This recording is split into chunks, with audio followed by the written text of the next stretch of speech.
Hello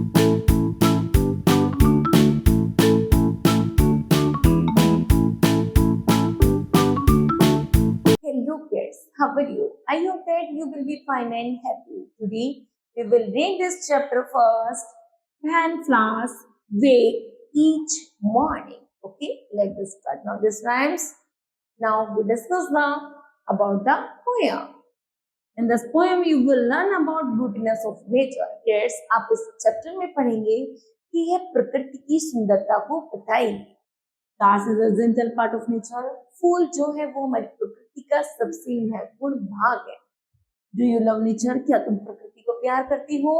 Let's read more about it. Okay, let's begin. When flowers wake each morning, जब जैसी सुबह होती है प्रत्येक फूल खिलता है. They don't have to make their beds. और तब ऐसा लगता है मानो कि हमें अब अपनी बिस्तरों को छोड़ देना चाहिए. जिस तरह सुबह होती ही सारी फूल खिलने शुरू हो जाते हैं, अर्थात अपनी बिस्तरों को छोड़कर उठ जाते हैं, उसी तरह हम लोगों को भी अर्ली मॉर्निंग फूलों की तरह खिलना चाहिए, अर्थात अपने कार्य में लग जाना चाहिए.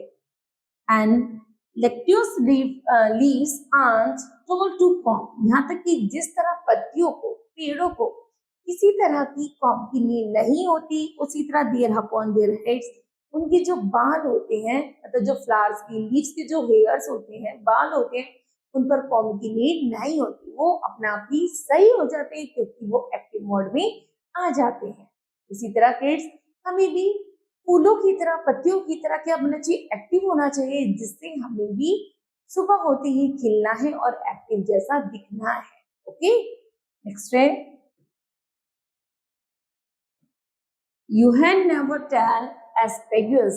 यहाँ तक कि हमें कभी नहीं भूलना है, it shouldn't play with spear. हमें उन फूलों और प्रकृति के साथ हमेशा खेलना है, अर्थात एक संतुलन, एक साथी बनाए रखना है.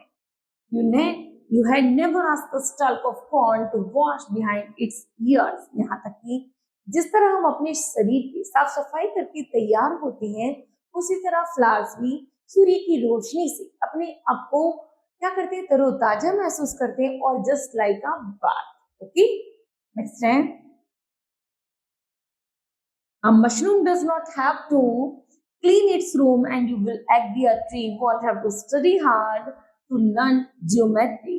जिस तरह एक मशरूम होता है, वो क्या करता है? वो अपने अंदर की सफाई नहीं करता भले ही, लेकिन वो इतना क्लीन होता है जैसे कि हम अपने घर को साफ रखकर महसूस करते हैं, है ना? I guess it should be obvious. वास्तव में यह अनुमान लगाया गया है कि from listening to my rant I am tired of being a person I would rather be a plant. यदि मैंने ऐसे महसूस किया, जिस तरह पेड़ पौधे कभी नहीं थकते, वो हमेशा अपनी पूरी एनर्जी के साथ खड़े रहते हैं, तो हमें भी उन पेड़, फूलों, पत्तियों से सीखना चाहिए और हमेशा एनर्जी फुल रहकर कार्य में लगे रहना चाहिए. ओके, तभी तो हम इस प्रकृति की सुंदरता को बढ़ा पाएंगे. Now kids, this rhymes will be completed. I hope that you understood well. Thank you. Have a nice day.